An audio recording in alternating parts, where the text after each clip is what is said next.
ఒకప్పుడు డిబేట్ అంటే 2 వర్గాలు ఉండాలా, లేదా 3 ఉంటే 3 వర్గాలు ఉండాలా, లేదా 4 ఉంటే 4 వర్గాలు ఉండాలి.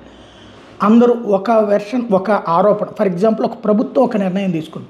ఆ నిర్ణయానికి సంబంధించి ప్రతిపక్షపు వాదన, తటస్థ పక్షపు వాదన, అనలిస్ట్ వాదన, ఈ మొత్తాన్ని క్రోడీకరిస్తూ ఒక సంస్కారవంతమైనటువంటి చర్చలు నడిచాయి.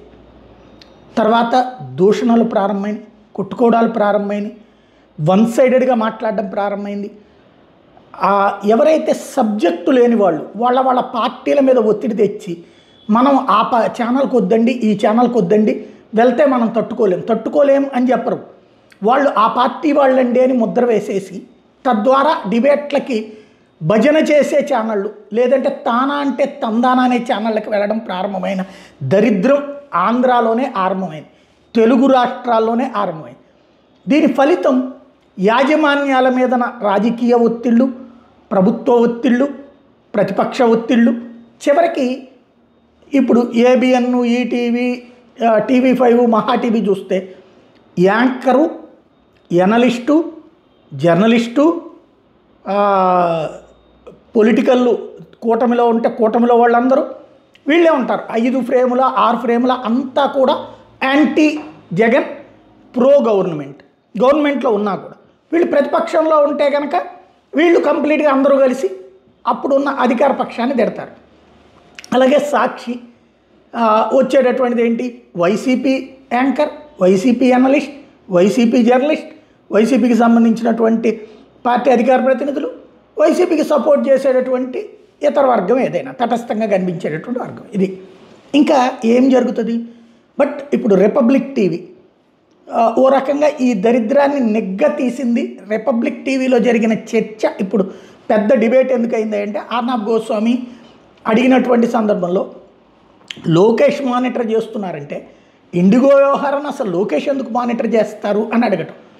అలా కాదు, మోడీ మానిటర్ చేస్తున్నారు, రామ్మోహన్ నాయుడు మానిటర్ చేస్తున్నారు, లోకేష్ గారు కూడా మానిటర్ చేస్తారు. అసలు ఆయనకి ఏంటి సంబంధం? ఆయన ఏమైనా సివిల్ ఏవియేషన్ మినిస్టరా లేకపోతే ఏంటి అన్నటువంటి పాయింట్. అది చాలా కీ ఇష్యూ. ఇలాంటి సందర్భంలో చాలా జాగ్రత్తగా మాట్లాడేసింది. అసలు లోకేష్ ప్రస్తావనే అక్కర్లేదు, వచ్చేసింది, సరే నడిచిపోయింది. దాని మీదన బాగా ట్రోల్ అయ్యింది. అది వైసీపీ వాళ్ళు ట్రోల్ చేసేటప్పటికి ఇప్పుడు ఆర్నాబ్ గోస్వామి ఒక దొంగ, ఆర్నాబ్ గోస్వామి బీజేపీ మనిషి కాబట్టి భారతీయ జనతా పార్టీ మోడీ ఫెయిల్యూర్ని తీసుకెళ్ళి తెలుగుదేశం మీదకి తోసేసేటటువంటి కుట్ర చేస్తుంది. ఇది సోషల్ మీడియాలో ఒక కొత్త వాదన.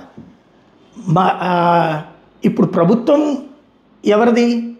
మోడీ ప్రభుత్వం, ఎన్డీఏ కూటమి. ఆ శాఖ మంత్రికి కాకుండా ఇంకొకరికి ఎవరికి బాధ్యత ఉంటుంది? ఆ శాఖకి సంబంధించినటువంటి ఇష్యూ. ఇప్పుడు ఆర్థికపరమైన అంశం వచ్చినప్పుడు ఏమంటున్నాం? నిర్మలా సీతారామన్దే అంటున్నాం కదా. అట్లాగే భద్రతాపరమైన ఇష్యూ వచ్చినప్పుడు హోంమంత్రిదే అంటున్నాం కదా. మరి సివిల్ ఏవియేషన్కి వచ్చేటప్పుడు విమానయానానికి సంబంధించి రామ్మోహన్ నాయుడుకి కాకపోతే ఇంకెవరికి చెందుతుంది? ఆ మాట అంటే తప్ప. అది మోడీ బాధ్యత తీసుకోవాలా? సక్సెస్ అయితే మనోడు బాధ్యత తీసుకోవాలా? ఇది ఎక్కడ వాదన అర్థం కాదు. నా రిపబ్లిక్ టీవీని బహిష్కరించారు, అటెండ్ కాలేదు, తెలుగుదేశం వస్తామని. దానికి అతను ఏం చేశాడు? ఒక ఖాళీ కుర్చీ పెట్టి మరి ప్రత్యేకించి ఘాటుగా వ్యాఖ్యానించాడు. బ్యాన్ చేస్తే మీరే నష్టపోతారన్నాడు.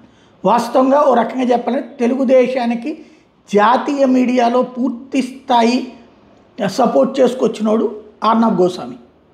ఓ రకంగా తెలుగుదేశం భారతీయ జనతా పార్టీల మధ్యన బంధానికి భారతీయ జనతా పార్టీ వాళ్ళ అనుమానాన్ని నివృత్తి చేసి గతంలో ఉన్నటువంటి విభేదాన్ని సెటిరైట్ చేసినోడు ఆర్నాబ్ గోస్వామి. అందుకనే ఆర్నాబ్ గోస్వామి రిపబ్లిక్ టీవీ పెట్టే కార్యక్రమాలకు అటెండ్ అవుతూ వచ్చారు. ఇటు చంద్రబాబు గారు కానీ లోకేష్ గారు కానీ. ఇప్పుడు అకస్మాత్తుగా ఆర్నాబ్ గోస్వామి విలను అంటే ఇంకా అందులోకి మనం జర్నలిజం స్ఫూర్తిని ఏం చూస్తున్నట్టు. రెండోది, అసలు ఇప్పుడు ఇండిగోకి సంబంధించి మిగతా విమానయాన సంస్థలని కరెక్ట్గా చేస్తే ఇండిగో ఒక్కటి చేయకపోతే దాన్ని మానిటర్ చేయాల్సింది ఎవరు?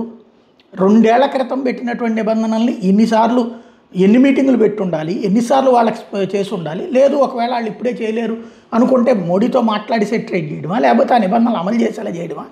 నిన్న చెప్పారు రామ్మోహన్ నాయుడు ఏదో 5 ఎయిర్లైన్ సంస్థలను ప్రోత్సహిస్తాం. ఇది 2 ఏళ్లలో జరగాలి కదా, సెటిరైట్ అయ్యి ఉండాలి కదా. అవన్నీ ఇప్పుడు వచ్చిన తర్వాత ఫెయిల్యూర్ అయితేనేమో మోడీది, సక్సెస్ అయితేనేమో మావాడిది అనేటటువంటి రూట్లో వెళ్తే జాతీయ స్థాయిలో వర్కౌట్ కాదు.